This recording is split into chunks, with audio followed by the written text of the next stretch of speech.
এগোতে থাকে। তবে সে একদম আতঙ্কিত হয়েছিল, কারণ তখন বিমানের মাত্র একটা ইঞ্জিন কাজ করছিল, আর ককপিটে প্রচন্ড বেগে বাতাস আর বরফ ঢোকার কারণে সামনে কি রয়েছে সেটা তারা স্পষ্টভাবে দেখতে পারছিল না। তাই যে কোনো মুহূর্তেই বিমানটি পাহাড়ের সাথে ধাক্কা খেতে পারে।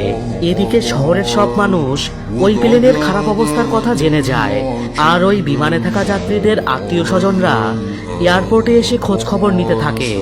অন্যদিকে বিমানের ভিতরে যাত্রীরা ধীরে ধীরে তাদের ধৈর্য হারিয়ে ফেলতে শুরু করে। তাই একজন যাত্রী তখন ককপিটে কি হয়েছে দেখার জন্য যেতে যায়, কিন্তু তাকে বাধা দেওয়া হলে সে ট্রলি দিয়ে একজন এয়ারক্রুকে আঘাত করে। তখন বিমান তার সামনে এসে দাঁড়ায় আর বলে, যা কিছুই হয়ে যাক, এখন তাদের পাইলটের ওপর পুরোপুরি ভরসা রেখে নিজেদেরকে শান্ত রাখতে হবে। এদিকে ককপিটের ভিতরে ওয়াং লিওকে উষ্ণ করে রাখার চেষ্টা করে চলেছে, আর লিও প্রাণপণ চেষ্টা করে ঝড়ের মধ্য দিয়ে বিমানটিকে সামনের দিকে এগিয়ে নিয়ে যেতে থাকে। অন্যদিকে লিওর ওয়াইফ তাদের মেয়ের জন্মদিনের জন্য খাবার তৈরি করছিল।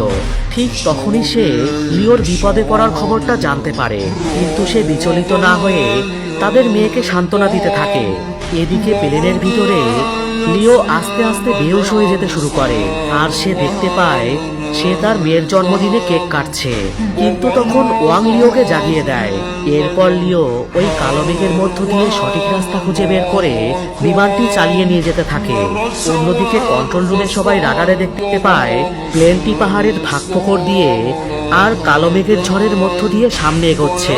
এদিকে তখন বিমানের ভিতরের পরিস্থিতি আরো বেশি খারাপ হয়ে যায়। প্রচন্ড ঝাঁকুনিতে ওপরে থাকা লাগেজগুলো যাত্রীদের গায়ে পড়তে শুরু করে। এদিকে নিচে সবাই ভগবানের কাছে প্রার্থনা করছিল, কিন্তু হঠাৎই বিমানটি রাডার থেকে অদৃশ্য হয়ে যায়। কন্ট্রোল রুমের সবাই মনে করে বিমানটি হয়তো ক্র্যাশ করেছে, কিন্তু তাদের ধারণাটা ভুল ছিল, কারণ তখনও বিমানটি চলছিল আর বিমানের সব যাত্রীরাও বেঁচে ছিল। এবার লিও প্লেনের লেভার টেনে দেয় এবং প্লেনটিকে অনেক উঁচুতে নিয়ে যেতে শুরু করে। তবে এতে করে বিমানের ভিতরের কম্পন আরো বেড়ে যায় এবং পরিস্থিতি ক্রমশ আরো খারাপ হতে থাকে।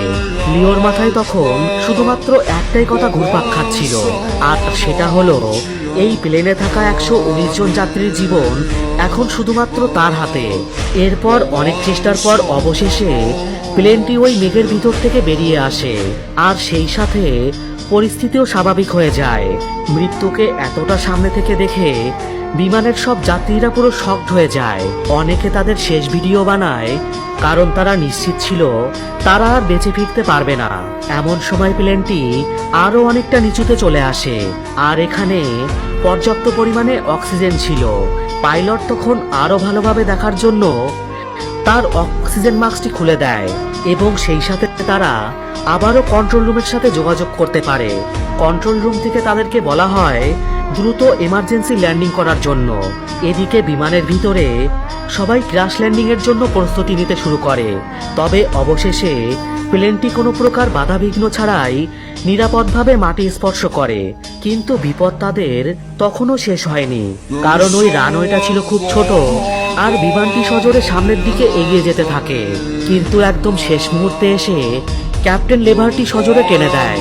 এর ফলে বিমানটি একদম শেষ প্রান্তে এসে দাঁড়িয়ে যায়। এই ভয়াবহ দৃশ্য দেখে বিমানের সবাই কেঁদে ফেলে। লিও তখন মাইক হাতে নিয়ে সবার উদ্দেশ্যে ক্ষমা চায় আর বলে বিমানের সব যাত্রীরা যেন ধীরে ধীরে প্লেন থেকে নেমে যায়। এদিকে প্লেনে থাকা সবাই লিওকে তাদের জীবন বাঁচানোর জন্য ধন্যবাদ দিতে থাকে। এরপর একে একে সব যাত্রীরা বিমানের বাইরে চলে আসে, আর লিওকে বিমান কর্তৃপক্ষ এতগুলো যাত্রীর জীবন বাঁচানোর জন্য তাকে সাহসী পাইলট উপাধি দেয়। লিও তখন বাড়িতে ফোন করে বলে, আমি